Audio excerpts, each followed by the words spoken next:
When you harbor resentment towards someone, whether that's a partner or a family member or a friend, it's easy to think that the only solution to stop feeling like this is for them to apologize or for them to change.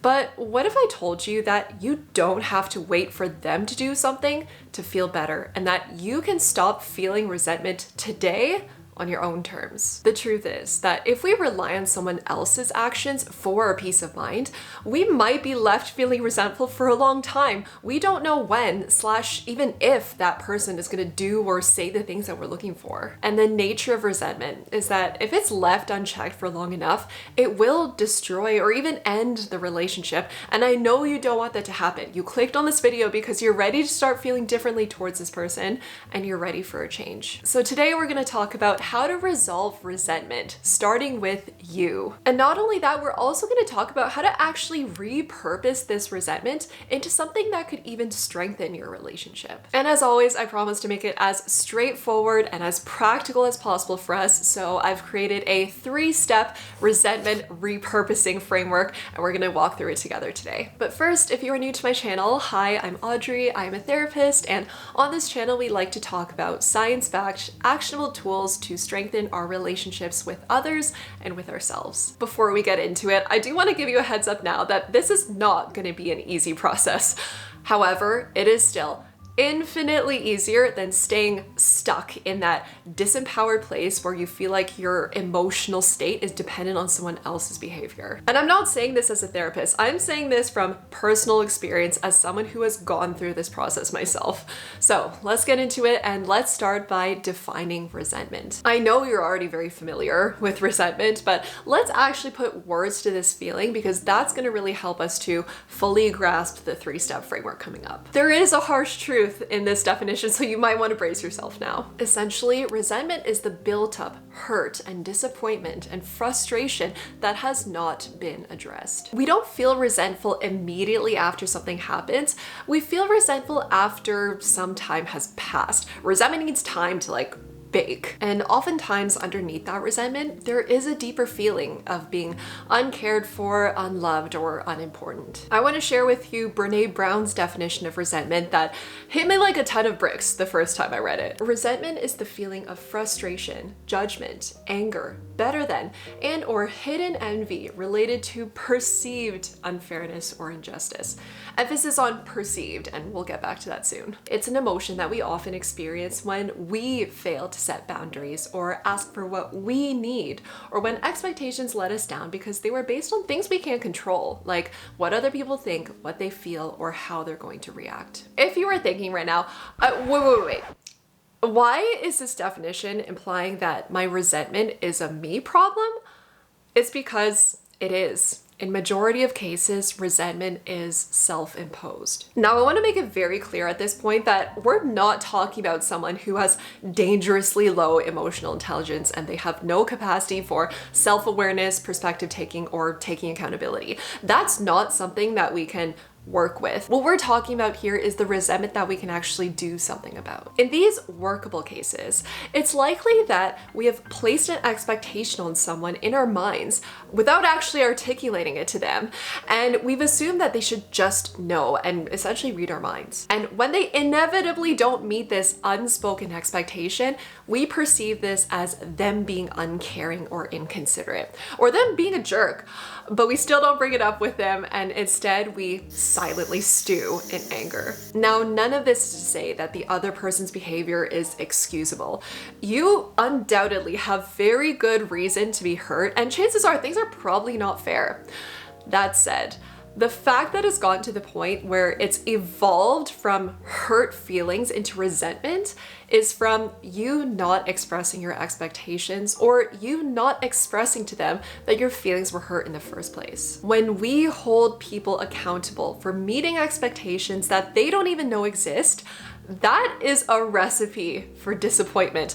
Unspoken expectations are a silent killer to relationships. The onus is on you to communicate your needs, boundaries, and expectations and make them known to the other person. That's not something that just automatically happens by nature of being someone's partner or family member or friend, you need to help the other person learn about how to love and support you in the way that you need. But what about the expectations that have been spoken? I hear you ask. And not only that, the expectations that have been spoken over and over again and still haven't been met. Amazing question.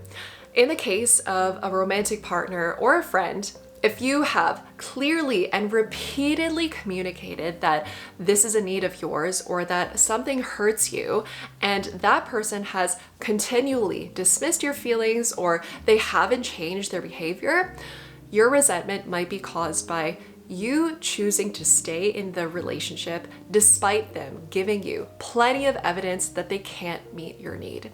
It's not that you're being forced against your will to tolerate their behavior, it's that you're making the active choice to tolerate it. Yeah, I know. Now, of course, there are many cases where just pushing eject on a relationship isn't exactly a simple or even a feasible option, like with family members or with long-term partners. In these cases, your resentment might be caused by you expecting this person to meet your need or boundary perfectly 100% of the time after you've communicated it. Especially after you've introduced your need or boundary for the first time, it's completely normal for it to take some time to take hold. And even after that, it's completely normal for someone to mess up sometimes. They're an error-prone human, and so are you. And you might feel resentful because you're not giving that person enough grace or patience. This is an extremely tough pill to swallow. It's hard to face how we might have contributed to our own unfavorable situation. However, I do have great news for you. Let me tell you why all of this is actually a really good thing. If we are the cause of our own resentment, that means that we are also the solution. And instead of handing control over our own emotional well-being to someone else, we can take that control back for ourselves, and that's empowering. And from this empowered place, we're in a much stronger position to make healthier decisions about how we want to move forward in this relationship. And this is where the 3-step resentment repurposing framework comes in, so let's get into that now. Step 1 is to self-reflect. Now, before we even get into the reflection prompts, I need you to first take a moment to shift into a place of having nothing but compassion and curiosity for yourself. These prompts aren't an invitation to blame or shame yourself, okay?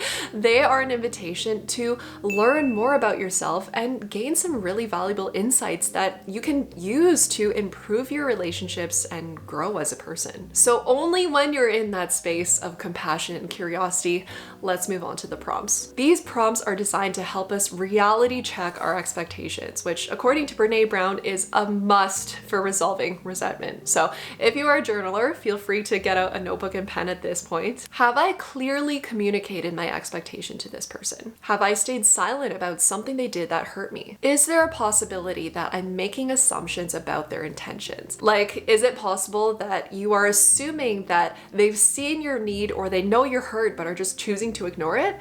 Or is there a chance that I'm not seeing the full picture and I'm not being as understanding as I could be? Whatever your answers are to these questions, it's a good thing.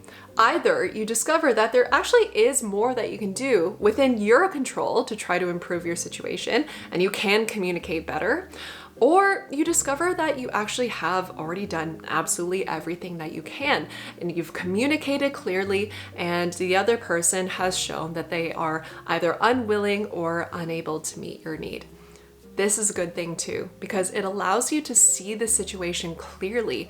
And from here, you can make a grounded decision about the role that you want this person to play in your life. And you can make that decision with full peace of mind knowing that you did absolutely everything you could. In all likelihood though, you've probably discovered that there is more that you can do. Maybe you can express yourself more clearly, or maybe you can make some more space for some more patience and perspective. And if that's the case for you, then let's move on to step 2, acknowledge the positive. I want to tell you about something called negative sentiment override in relationships. Originally, this concept was talked about in the context of romantic relationships, but I would argue it applies just as much to family and friends. Negative sentiment override was a term that was first coined by psychologist Robert Weiss and then later expanded upon by world-renowned relationship researcher Dr. John Gottman. So in 2002, Gottman conducted a study where he and his team observed the interactions of 96 newlywed couples. Interestingly, what they found was that sometimes there was a disconnect between how the partners perceived their own interactions and how the researchers evaluated them.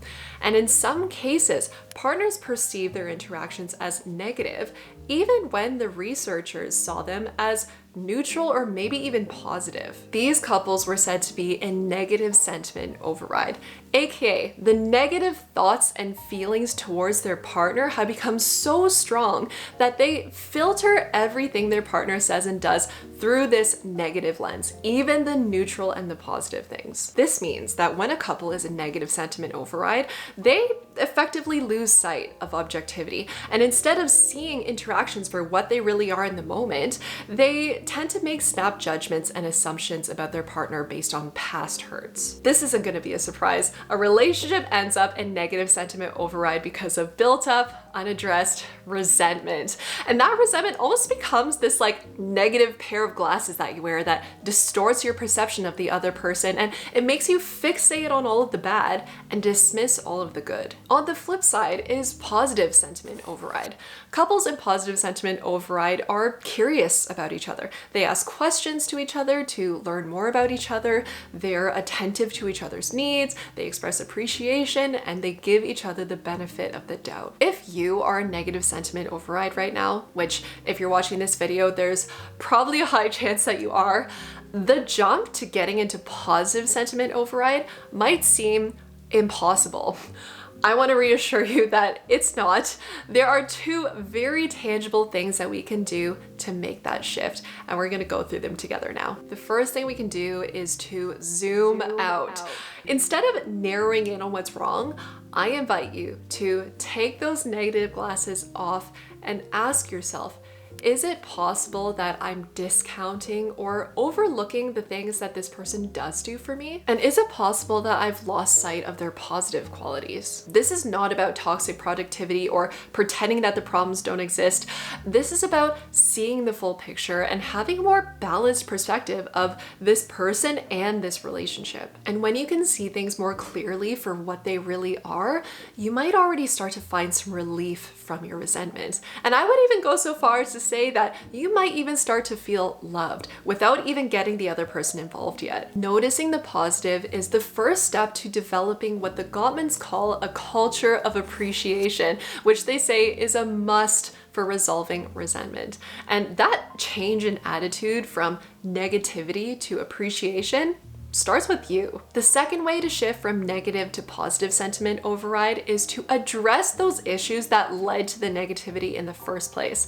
And this is where step 3 of the resentment repurposing framework comes in, which is to communicate openly and calmly. If staying silent is the cause of resentment, speaking up is the antidote. If there's one thing you take away from this video, I really hope it's the importance of openly and calmly communicating your feelings, needs, and expectations in a timely way. That's what's going to prevent the resentment from building up in the first place, and also prevent future conversations from being even more heated than they need to be. But right now, if you're in a place where you haven't expressed yourself, maybe you even have months or years worth of resentment built up, it's still not too late. We can still have a constructive conversation and try to resolve things. And we can even use this opportunity to build more mutual understanding between us and the other person and strengthen that relationship even more. Let's be real though, having conversations isn't exactly a fun or enjoyable activity, especially when our feelings are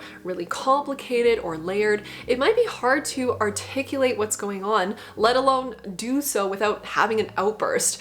So I wanted to give you a simple 4-step framework that you can use to structure your message in a clear and level-headed way. And this is going to give us the best chance at being heard and understood, and at the other person being more willing to meet our needs. And the great thing about this framework is that it works whether you're talking about past hurts or current ones. So you can use it now to address what's already built up, and then you can use it again in the future to maintain the health of your relationship. So let's get into step 1, which is to acknowledge your part. Conversations end on the same note that they begin. So if we kick things off by throwing out accusations like you did X or you never do Y, that's obviously not going to be a productive conversation. Things are just going to end up even worse than they started. So instead, to make sure that we're setting ourselves up for a successful conversation, we can start by acknowledging our part in the issue. This is going to be especially important if we're dealing with months or years worth of built up resentment. So in this case, we might want to start by saying something like, hey, there's something that I want to talk to you about. I recognize that I have held it in for a while and things maybe could have been easier if I brought it up sooner. And I do want to talk to you about it now so that we can move forward with a clean slate. Immediately, the other person is going to be a lot more open to hearing what you have to say because you're not coming in hot, and instead you're framing things as if you guys are on the same team and you're working towards a shared goal. Step 2 is to clearly state your feeling. This literally involves saying, I feel insert feeling here. So this might be, I feel unimportant, unloved, uncared for, not considered, neglected, disrespected, dismissed, invalidated. And then you would follow that up with the specific behavior that made you feel that way. So for example, I feel not considered when you don't take the initiative to make plans with me. It is imperative here that we describe our feelings starting with I, not you. That way we make sure that we're not criticizing or accusing the other person, which is only going to get their defenses up. And instead, we are simply describing our truth. This is what we see and feel from our point of view. So what this could look like is instead of saying, you are so inconsiderate, we would say, I don't feel considered.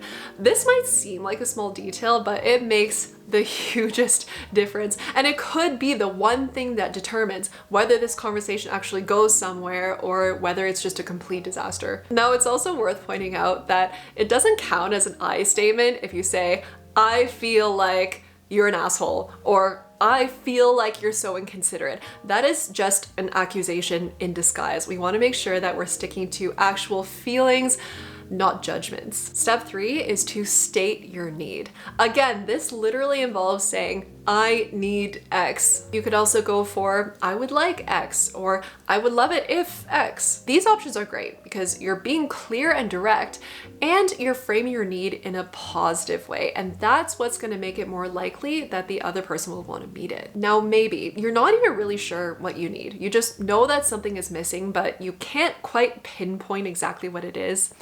If that's the case for you, then I invite you to ask yourself, what would I need to happen for me to feel differently towards this person? And your answer to this question should reveal your need. Maybe you do need them to take more initiative in planning quality time together.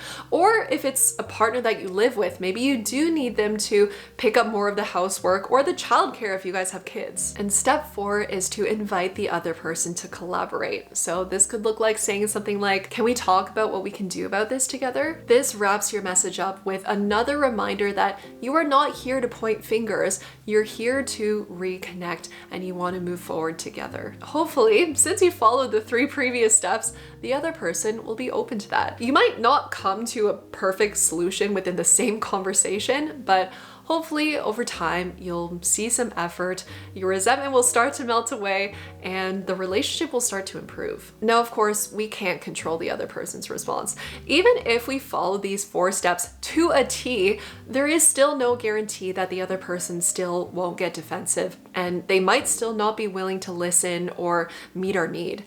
If that's the case, this is a good thing too, because now we can say with confidence that we have done absolutely everything that we could, and that also gives us freedom to move forward resentment-free no matter what happens next. If you're feeling nervous just thinking about having a conversation like this right now, that makes sense. It is scary and vulnerable to tell someone that they hurt you or to ask for what you need. And sometimes it can feel easier to just stay silent and bottle up your feelings. The truth is, though, that the long-term damage that we do by staying silent is a lot harder to recover from. And it's completely preventable with some good old open communication. So I really hope that this video has given you the tools not only to prevent resentment from building up in the first place, but also to repair any damage that's already been done and maybe even come out of it with a stronger relationship. If you have gotten to the end of this video, I really commend you. This has not been an easy video to get through. And if you did get to this point in the video, then please leave me a healing heart emoji in the comments so that I could personally thank you and acknowledge you. And also please share this video with someone who you think might benefit from it. If you're looking to build more confidence in communicating your feelings and needs, I will leave some of my previous videos on the screen now that I think will help with that. But in any case, as always, I hope you're doing well. I appreciate you, and I will see you next time. Bye.